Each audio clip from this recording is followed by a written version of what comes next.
먼저 간단히 설명드리고 가겠습니다. 이 영상은 통영의 맛, 통영의 볼거리, 통영 전체 리뷰 이 3부작 중 하나입니다. 하나로 만들기에는 영상 분량이 늘어질 것이고 맛집만 찾고 싶은 사람, 볼거리를 찾고 싶은 사람, 통영에 갈 이유를 찾는 사람 각각에게 쓸모없는 정보를 포함하고 싶지 않았기 때문입니다. 제가 통영 여행 준비를 할 때도 늘어져서 열받았거든요.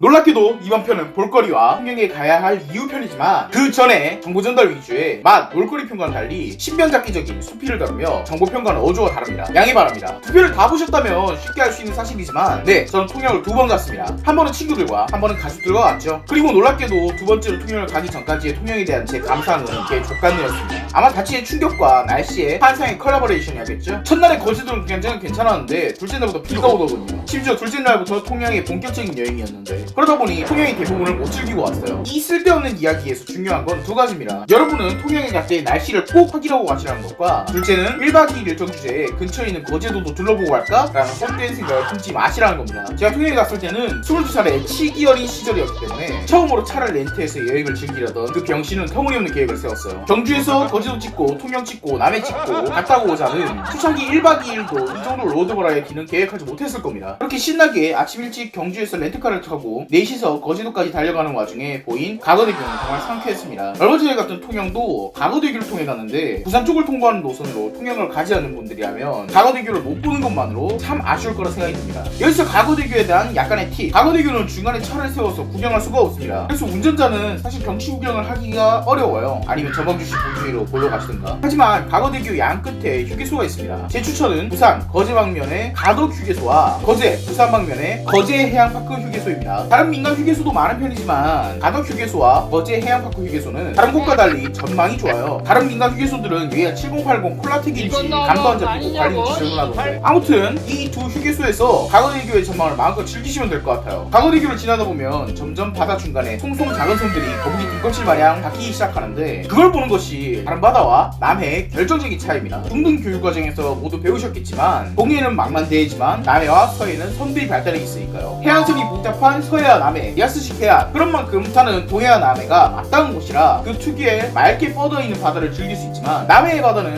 잔잔하면서도 중간에 섬들이 자리를 지키고 있는 모습이 참으로 아기자기하고 귀엽습니다. 부산의 바다가 남성적이라면 남해 지방의 바다는 여성적이라고 할까요? 성고정관념이라고요? 아무튼 부산에서 거제로 진입하는 가거대교는 그 남해의 초입으로 처음에는 부산과 다를 것이 없는 바다였다가 가거대교를 기점으로 바다에 섬들이 솟아오릅니다. 그런 변해가는 경치를 다리 위에서 볼 수 있는 곳으로 가거대교는 관광지로 불려도 손색이 없겠습니다. 가거대교의 야경도 참으로 아름답다고 소문이 나 있습니다만은 개인적으로는 가거대교의 밤낮을 다 볼 수 있으면 좋겠지만 둘 중 하나를 꼭 꼽으라고 하면 낮을 보라고 권하고 싶어요. 방금 말했던 바다가 실시간으로 바뀌어가는 광경은 어둠 속에 매몰될 것이고 가거대교의 불빛만 벌쩍거릴 테니까요.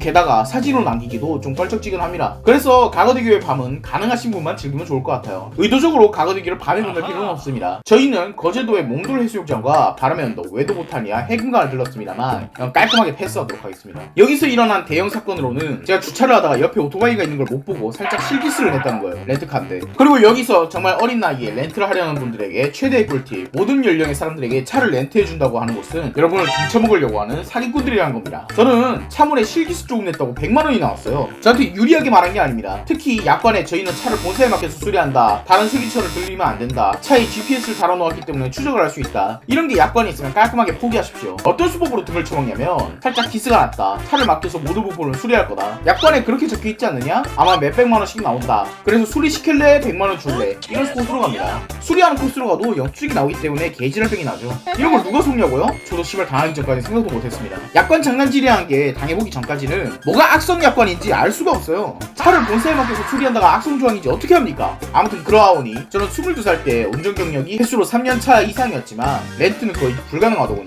너무 어리다고. 그런 사람들에게 소문을 내미는 사람들은 대부분 사기꾼입니다. 특히 전연령, 연령 구간을 핵심으로 걸어놓고 장사를 한다면 자기 부담금이 얼마까지인지 꼭 물어보세요. 그래서 그 100만원은 어떻게 되었냐고요? 운전은 제가 했는데 제 친구들 3명과 나눠서 냈습니다. 저는 지금까지도 그 친구들에게 죄책감을 갖고 있어요. 날씨 때문에 여행은 제대로 못하고 식당을 갔는데 족같고 음식은 취향에 안 맞으면서 돌아오니까 운전하다가 실기스 난 걸로 25만원을 달라네? 나가서 못합니다. 근데 제 친구들은 욕 한 번 안 하고 자기들이 25만원을 손등 모아서 줬어요. 진짜 최악의 신랑감들입니다. 여러분들의 미래 신랑감은 이렇게 우정이 깊은 친구들일지도 모르니까 조심해서 사귀세요. 제가 다 사귈 거니까. 아무튼 흑역사 얘기는 여기까지 하고 숙박에 대해서 이야기해보죠. 가족들과 왔을 때는 갯바위 펜션이라는 곳에도 좀 묵었어요. 35년 경력 슈퍼드라이버인 아버지가 있기에 통영 시내에서 먼 곳에서 묵어도 괜찮을 거라고 생각했고, 다른 이유로는 통영 시내에 있는 숙소들이 다 몇 가지 병신 같은 점이 있었다는 거죠. 여긴 뷰가 별로야. 여긴 비싼데 복잡해. 여긴 괜찮은데 주차장이 없어. 놀랍게도 통영 마리나 해양 리조트에는 주차장이 없습니다. 도남 관광지 중간에 있는 가장 접근성 좋고 깔끔하고 좋은 호텔이면서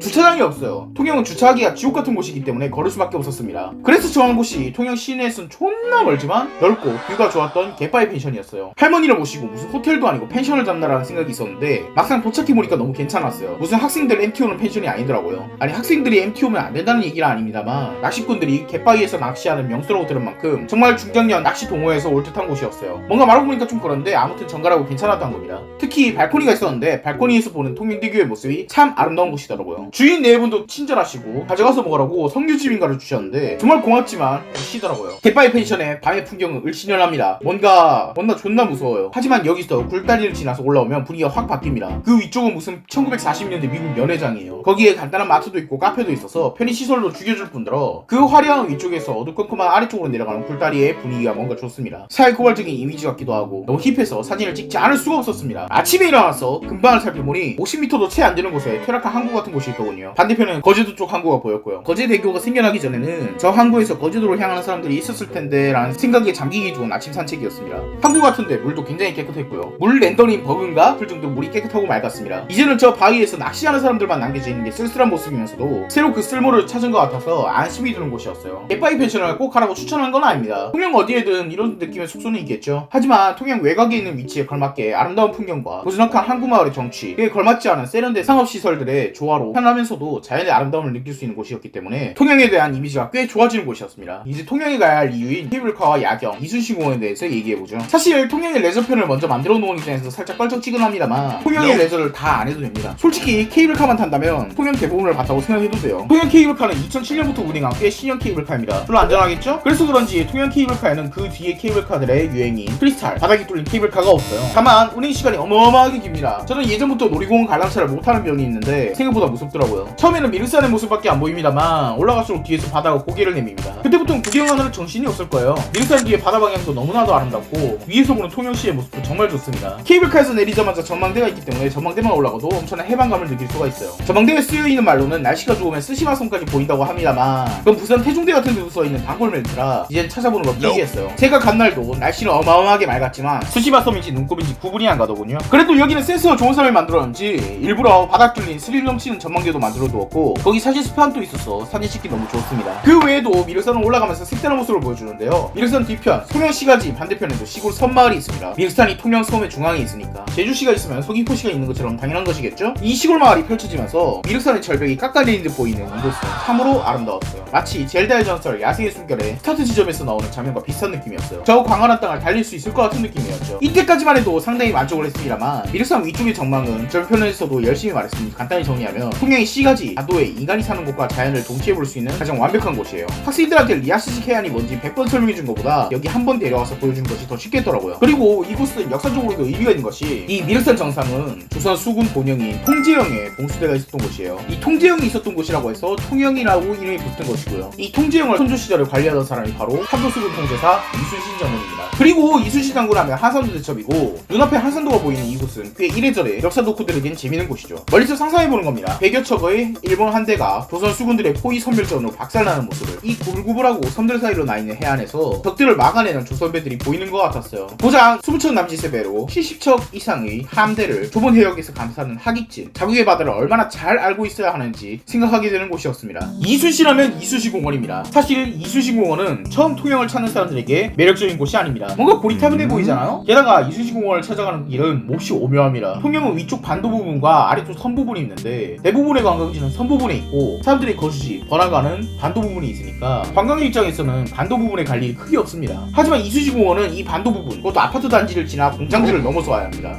오는 길에서 불안감을 느껴요. 진짜 제대로 관광지를 가는 게 맞나? 라고 생각이 들고 하지만 도착하면 시원한 언덕길이 보이고 이 얕은 언덕을 올라가면 구불구불한 해안선을 따라 멋진 산책로가 펼쳐집니다. 여긴 정말 한국 같지가 않아요. 가장 한국적인 위인인 이순신을 이름에 달아놨지만 한국에 있다는 게 믿기지 않을 정도로 유럽 같은 감성의 산책로입니다. 솔직히 이순신 공원이 아니라 크로아티아 지중해 해안가 어귀에 산책로라고 하면 믿지 않겠어요? 게다가 이곳의 이국적인 정치를 한껏 올려주는 것이 바로 야자수들입니다. 여기는 야자수들을 꽤 많이 심어놔서 약간 지중해나 남국의 휴양지 같은 느낌이에요. 하지만 가장 한국적인 정자에서 쉰다는 거. 근방의 해안가는 물이 너무나도 맑고 경치가 너무나도 좋아서 정말 휴양을 왔다는 느낌이 제대로인 곳입니다. 이곳의 이순신 동상은 생각보다 높은 곳에 위험 있게 서 있는데요. 광화문에 있는 이순신 동상보다 좀 작은 것 같았지만 그 역사의 주인공이 역사 속 그곳에 서 있다는 것이 중요한 것입니다. 이곳 앞에 바다가 바로 한산도 대첩이 일어났고 조선 수군들이 일본의 대함대를 물리친 그곳이라고 합니다. 밀선 꼭대기에서 멀리서 상상해보는 것과 숨결까지 느껴질 정도로 가까이서 보는 것은 차이가 있는 법이죠. 이곳에 대한 이야기는 크게 할 필요가 없습니다. 그냥 아주 아름다운 자연 속에서 쉴 수 있는 휴양지이기 때문이에요. 여름에 오면 더 좋고 가을에도 정취가 있습니다. 해안가에 돌들을 뛰어다닐 수도 있고요. 공원의 크기도 꽤나 크기 때문에 다 돌아보려면 힘이 꽤 붙일 겁니다. 경사도 있어서 가장 높은 곳으로 올라가면 경치는 좋습니다만 좀 힘들어요. 아이들을 동반한 어른들은 아이들이 놀 수 있는 놀이터가 있다는 점도 염두에 두면 좋을 것 같아요. 마지막으로 통영의 야경을 보면서 끝내봅시다. 통영의 자연에 대해서는 많이 얘기를 했지만 우린 통영에 사람이 산다는 걸 잊으면 안 됩니다.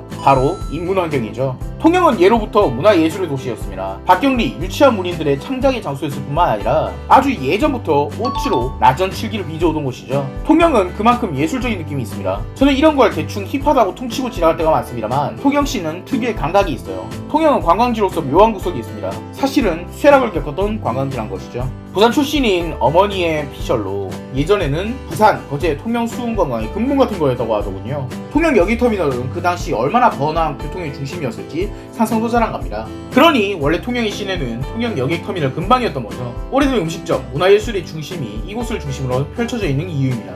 하지만 수운이 쇠퇴하기 시작하고 통영의 중심은 북쪽으로 옮겨갔습니다. 육로로 거제도, 고성과 연결되기 시작하면서 차로 다니기 더 좋은 곳으로 시내가 이동한 거죠. 그러니까 우리가 흔히 통영의 관광지라고 부르는 곳들은 이미 통영의 시민들이 떠나가버린 곳이라는 겁니다. 그러다 보니 통영의 관광지들과 구도심의 건물들에는 사람의 생기가 느껴지지 않는 완전히 쇠락해버린 적적한 감각이 맴돕니다. 그 적적하고 망해버린 도시에 다시 관광지가 개발되고 관광객들이 물릴 때 찾아오지만 실제로 거주하는 생동감이 없는 지역의 화려한 관광업은 아이러니함을 가속합니다. 아이러니함을 잘 표현해준 것이 바로 통영대교입니다. 이곳은 이미 통영의 가장 아름다운 야경이라고 많이 알려져 있지만 그 특유의 적적한 감각이야말로 이곳의 핵심입니다. 가장 많이 알려진 사진은 충무교에서 통영대교와 통영운하를 바라보는 이 구도의 사진입니다만 대교와 운하를 내려다보는 구도가 아닌 정치도 상당히 좋습니다. 저는 아래쪽인 거부선 호텔 근방에 해녀상이 있는 곳에서 사진을 찍으면서 구경했어요. 이날은 달무리가 상당히 진 날이었고 그 밤하늘과 통영의 적적한 건물, 잔잔한 바다를 찍는 것만으로도 멋들어진 사진이 나왔습니다. 이렇게 말하면 거주민들에게 실례가 되겠습니다만 통영의 사진을 찍으면서 폐허 위에 세워진 대공원을 찍는다는 마음으로 찍었습니다. 특히 해안가는 흰색 건물들이 잘 어울리는 법이고 통영 운하 근방 역시 하얀색 건물들이 대부분이었기 때문에 아주 감각적인 사진들이 많이 나왔답니다. 사람들이 떠나간 낡은 무채색의 건물들의 알록달록한 물그림자와 불 꺼진 주거지에 무지개 핀 랜드마크 같은 대조적인 감각의 사진들이 나와서 아주 만족스러웠어요. 통영의 야경을 높은 충무교에서만 감상한다면 운하와 반짝반짝한 굴빛만을 바라보게 되겠지만 충무교 아래쪽에서 본다면 사람들이 살다가 떠나가버린 지나간 숨결들이 보입니다. 저는 이 야경 역시 통영의 아이러니한 매력이라고 생각해요. 저에게 통영은 폐허 위의 놀이공원이었습니다. 좀 웃기게 말하면 우리 가게 정상 영업중 짜리랑 비슷한 거죠. 이것으로 제 통영여행 리뷰 3부작은 끝입니다. 제가 하고 싶은 말들은 이 3편에서 거의 모두 끝마쳤네요. 낮에 미륵산 위의 해안과 밤에 사람들의 손길을 느끼는 야경으로 통영은 자연환경과 인문환경을 모두 만족시키는 최고의 관광지였어요. 저는 여행을 꽤 많이 다니는 편이라 각지의 명소들을 많이 아는 편입니다만 그 중에 가장 사람들에게 추천하고 싶은 곳이라면 역시 강릉과 통영이 아닌가 싶습니다. 제가 사는 경주는 어떠냐고요? 절대 오지 마. 구독은 큰 힘이 됩니다. 그럼 지금까지 봐주신 여러분들께 감사드립니다.